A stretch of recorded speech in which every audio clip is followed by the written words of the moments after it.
قال رسول اللہ صلی اللہ علیہ وسلم من صلی الغداة فی جمعة ثم قعد يذكر الله حتى تطلع الشمس ثم صلى ركعتين كانت له كأجر حجة وعمرة تامة تامة تامة رواه الترمذی۔ رسول اللہ صلی اللہ علیہ وسلم نے فرمایا، جو شخص فجر کی نماز باجماعت ادا کرنے کے بعد طلوع آفتاب تک بیٹھ کر اللہ کا ذکر و اذکار کرتا رہے، پھر 2 رکعت نماز ادا کرے تو اسے پورا حج اور عمرے کا ثواب حاصل ہوگا۔ رسول اللہ صلی اللہ علیہ وسلم نے فرمایا، جو صبح کی نماز ادا کر لے تو وہ اللہ کے حفظ و امان میں آ جاتا ہے۔ صحیح مسلم شریف کی حدیث ہے۔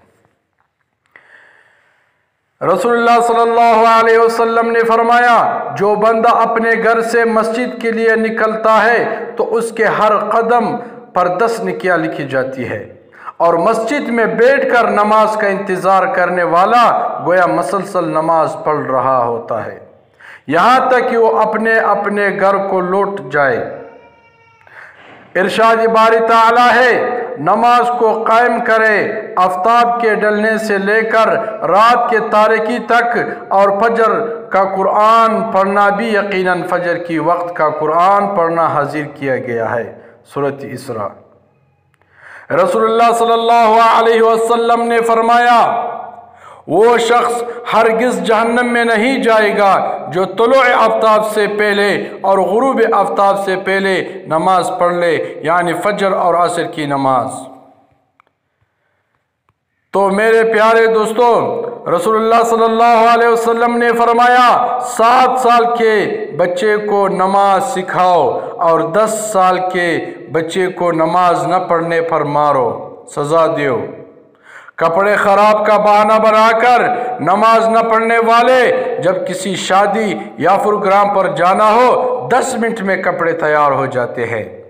اللہ سے دھوکا، وہ تو دلوں کے حال جانتا، رات اندھیرے میں چلنے والی چھونٹی کی آواز بھی سن رہا ہے، اسے دیکھ بھی رہا ہے۔ پیسہ آ جانا یا مشہور ہو جانا کامیابی نہیں ہوتی، 5 وقت کی نماز پڑھنا اور اپنے رب کے قریب ہو جانا کامیابی ہے۔ رسول اللہ صلی اللہ علیہ وسلم نے فرمایا، اللہ کے بارگاہ میں سب سے محبوب ترین عمل اپنے وقت پر نماز قائم کرنا ہے۔